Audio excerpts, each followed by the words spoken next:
Ceasefire पर white house का भी बयान सामने आ गया है। सीजफायर को लेकर क्या कहा गया? अमेरिका की जीत है, व्हाइट हाउस ने कहा। यूएस ने सैन्य उद्देश्य इसलिए किए हासिल और ये जीत मानी जा रही है अमेरिका की। राष्ट्रपति डोनाल्ड ट्रंप ने हॉर्मुज खुलवाया है। और देखिए, इसी पर अभी हम चर्चा कर रहे थे। बड़ी बात यह है कि अमेरिका की तरफ से कहा गया है कि ये अमेरिका की जीत है। वहीं सीज फायर पर ट्रंप और नेतन्याहू की बातचीत को लेकर इस वक्त एक और सबसे बड़ी खबर है। और ये सीज फायर से पहले ट्रंप ने नेतन्याहू से बात की, ट्रंप ने नेतन्याहू को फोन किया। अब यही एक सबसे बड़ा सवाल, सीज फायर के ऐलान से पहले क्या इजरायल और अमेरिका के बीच तालमेल था? क्योंकि ये एक और सबसे बड़ी खबर आ रही है जहां दावा यह किया जा रहा है कि सीज फायर पर ही ट्रंप और नेतन्याहू ने बातचीत की थी। और सीज फायर पर डोनाल्ड ट्रंप का बयान सामने आया। ईरान का यूरेनियम मुद्दा सबसे अहम है, यूरेनियम का मुद्दा पहले हल करेंगे। चीन के जरिए ईरान से बातचीत, ये वही मुद्दा है जिसको लेकर जंग की शुरुआत भी हुई थी। चतुर्वेदी सर, इस मुद्दे की वजह से ही 28 को हमला हुआ, जंग की शुरुआत होती है। और आज भी डोनाल्ड ट्रंप की तरफ से यही बयान दिया गया है कि यूरेनियम मुद्दा सबसे महत्वपूर्ण है। प्रगति, बिल्कुल सही कहा आपने कि एक सबसे अहम मुद्दा था एनरिचमेंट ऑफ यूरेनियम, जो वेपन ग्रेड एनरिचमेंट करने का जो ईरान का एक कार्यक्रम चल रहा था, उसके तहत वो इजराइल नहीं चाहता था। इजराइल ने अमेरिका से मजबूर किया अमेरिका को कि इसके ऊपर हमला करने, और वही शुरुआत हुई है। लेकिन आज भी मैं नहीं समझता कि यूरेनियम एनरिचमेंट ईरान छोड़ेगा। हो सकता है वेपन ग्रेड का वो कह दे कि प्रॉमिस कर दे कि हम नहीं बनाएंगे, उतना एनरिचमेंट नहीं करेंगे, लेकिन जो उसकी एनर्जी रिक्वायरमेंट है उसके लिए वो उसको एनरिच करेगा।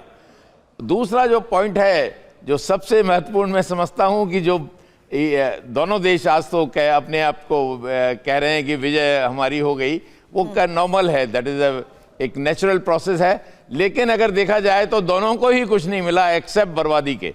दोनों, अमेरिका का भी काफी नुकसान हुआ है। बट अमेरिका उस सिचुएशन पर आ चुका है। मनीष मेरे सहयोगी हमें ज्वाइन कर चुके हैं। मनीष, क्या अमेरिका उस सिचुएशन पर आ चुका है कि उसको अब अपने हर एक्ट को जस्टिफाई करना पड़ता है? क्या उसको अब इजराइल को भी सीज फायर के ऐलान के साथ ये कन्विंस करना पड़ा कि हाँ, हम बहुत हद तक अपने लक्ष्य को हासिल कर पाए, कि हमने उनके हाई वैल्यू टारगेट्स को तबाह कर दिया? हाँ, अब ईरान का स्ट्रेट ऑफ हार्मुज खोलना इस बात का संकेत है कि हमने उनकी शर्तें नहीं मानी, लेकिन वो मजबूर हो गया है स्ट्रेट ऑफ हार्मुज को खोलना। और आने वाले इन्हीं 2 हफ्तों में यूरेनियम एनरिचमेंट हो या तमाम शर्तें जो प्रस्ताव में अमेरिका की थी, उसको मनाने में वो कामयाब रहेंगे। और ये सवाल अमेरिका और इजराइल के बीच हुई बातचीत के आधार पर इस वक्त मनीष आपसे कर रही हूं। बिल्कुल सुरभि, देखिए, आपके सवाल को सुनते हुए मैं सोच रहा था कि दूसरे विश्व युद्ध के बाद कोई ऐसा युद्ध है जिसको लेकर अमेरिका कह सके कि उसे जीत हासिल हुई है। क्योंकि चाहे वियतनाम का युद्ध हो, इराक का युद्ध हो, अफगानिस्तान का युद्ध हो और अब ईरान के साथ युद्ध हो, हर युद्ध में आखिर में दिखता तो यही है कि सबसे लूटा पिटा अमेरिका को वापस जाना पड़ता है। और वही यहाँ पर दिख भी रहा है। ये अलग बात है कि व्हाइट हाउस की प्रवक्ता कह रही हैं कि अमेरिका जीत गया। उनकी दलील ये है कि अमेरिका ने घोषणा की थी कि 4 से 6 हफ्ते तक ये युद्ध चलेगा और हमने 40वें दिन इस युद्ध को समेट लिया है, हमने हॉर्मुज स्ट्रेट को खुलवा दिया है। लेकिन किस कीमत पर और क्या हासिल हुआ, इन सब के बाद अगर देखा जाए तो बीते 4 दशकों से तो अगर पलट कर देखते हैं आप इतिहास को, तो शायद ही कोई युद्ध है जिसमें साफ तौर पर अमेरिका की जीत आपको दिखाई दे। और यही बात यहाँ पर भी है। तो अमेरिका सुपर पावर है, लेकिन वो एक ऐसा सुपर पावर है जिसे हर बार प्रतिरोध करने पर वापस भागना पड़ता है। ये बात हमने अफगानिस्तान में देखा जब तालिबानियों ने उन्हें भगाया, ये बात हमने वियतनाम में भी देखा।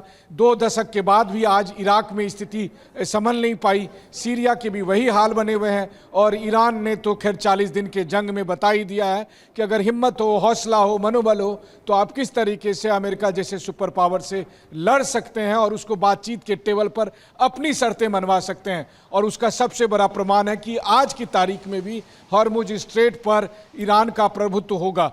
लेकिन बात वो नहीं है। बात है कि हमारी दादी और नानी एक बात कहा करती थी कि दुख इस बात का नहीं है कि गांव में कोई मर गया, दुख इस बात का है कि यमराज को घर का पता चल गया है। तो इस जंग ने दरअसल ये बताया कि अगर किसी मुल्क के बगल से कोई अंतर्राष्ट्रीय जलमार्ग है तो उसका इस्तेमाल अपने हक में किया जा सकता है, उसको चौक करके पूरी दुनिया को घुटने पर लाया जा सकता है। जिस तरीके से इस 40 दिन में ईरान ने हॉर्मुज स्ट्रीट को कंट्रोल करके रखा और पूरी दुनिया लाचार दिखी, बेबस दिखी, तो अगर अब कहीं भी जंग होगा तो हर मुल्क अपने आसपास इस तरह के अंतर्राष्ट्रीय जलमार्ग को कब्जा करेगा और फिर पूरी दुनिया को उसकी कीमत चुकानी पड़ेगी।